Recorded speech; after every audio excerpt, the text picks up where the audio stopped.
RTD. Russel T Davies. The man. The myth. The legend. The bloke is only bloody well returning to Doctor Who, and that is class. I know there are a couple of people that aren't 100% fond of RTD's casting. I have no idea why I said casting, please forgive me. But overall, most people seem pretty excited by it. And that is fantastic news. Look, whatever you think about the last 10 years of Doctor Who, we all love this show. If you're watching this video, you either love the content, thank you, or you love the show. And I think it's pretty safe to assume you want the show to be good. I just love, communicating with fans about the show. Just everyone sharing their experiences and just having a good time. And for me, RTD is the best person to come back and do that. But I think things are about to get interesting.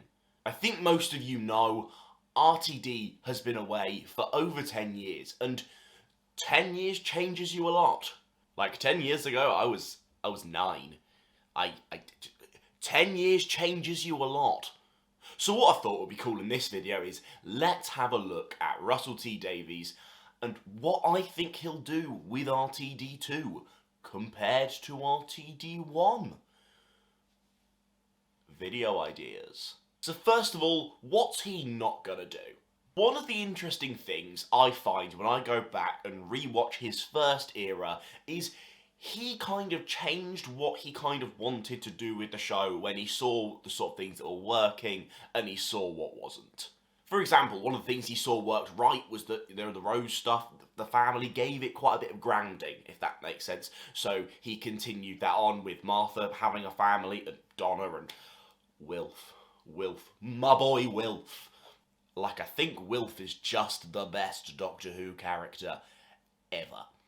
But one of the things you notice, if you compare, say, Series 1 to Series 4, there are still little elements of British cheesiness, if that's the right way to put it. Series 1, if you go back, I would describe that as cheesy fun. Now, that is not to say there aren't some serious and deeper beats. 100% there are. But you can see with some of like the creature design and some of the way jokes were handled and the Slitheen, Russel T Davies was happy to try and do some more kid catered things, and it was very 2005 British TV. That's just one example, but what it shows us, and one of the good things, is Russell had Russell spent quite a few years tweaking his own ideas, seeing what worked and seeing what didn't. He already has a basis, plus he's already seen, what other modern writers have done. So he knows what works, he knows what doesn't. But one of the things I can definitely see happening is a little bit more of a darker, less humorous approach. Probably not humorous, probably actually the wrong word to go with, because I think Doctor Who will always have some element of humour, which is good if it's well written. What I mean is, overall, tonally, it might be a little bit more serious. And we can see from Russell's most recent, famous bits of writing, Years and Years and It's a Sin, is that these days he is very interested in tackling serious and important topics. Now, no, I don't think he's gonna go, like, It's a Sin deep. But I can see him going more along that route.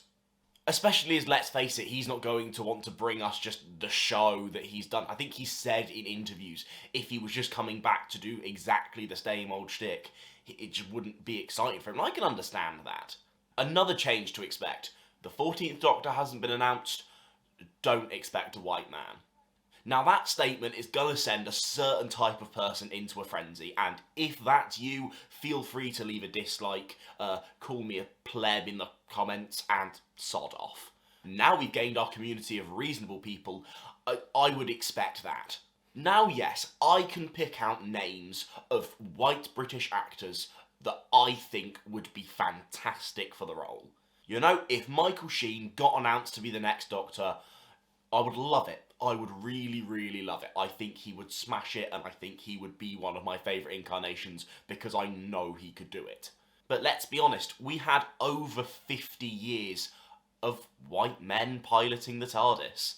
You know, because Doctor Who is such a big show, not just as like a British institution, but also it's quite big in lots of places across the world, it has a moral duty to be a role model. And now, with the brilliant steps forward that have been made with Jodie and Jo Martin, I think going forward, it would be a mistake to not continue down that line. And I think Russell knows that, and I would be very surprised to see Russell go against that. In terms of writing, I wouldn't be surprised if Russell this time took a more Chris Chibnall approach to it. Because unlike in, you know, Russell's first era and in Stephen Moffat's era, where they kind of, you know, wrote some episodes, gave some episodes to other people, you know, had the overarching plan, Chris Chibnall was rumoured to be using a writer's room, but is also just, like, is credited with writing a lot of the episodes himself. And it genuinely wouldn't surprise me if that's still the plan here. I reckon Russell, you know, wants to get the reins on this. I wouldn't be surprised, maybe not straight away, but I wouldn't be surprised to see another 6-episode Flux type thing. Not sure whether I'd be for that or against that, but Russell has done a lot of, like, episodic storytelling, and I think those might be the stories he's passionate about telling going forward. I don't know, but I'd be interested to see, and hear me out on this, I'd be interested to see a Flux-style story. So, you know, like we got in the classic series, you know, like big, long stories in the modern era, done right, because say what you want, the Flux is the worst series of modern Who. It is. I'd also expect Russell to stay away from the Daleks and, like, other, like, maybe, like, the Sidemen as well.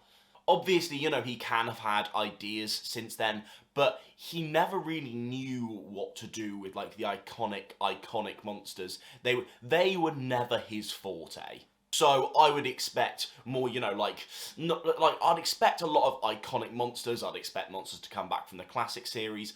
I think the overdone ones, like, I'd be surprised, you know, if you're getting Daleks, Cybermen, Weeping Angels. I wouldn't be surprised if the Master gets rested for a couple of seasons.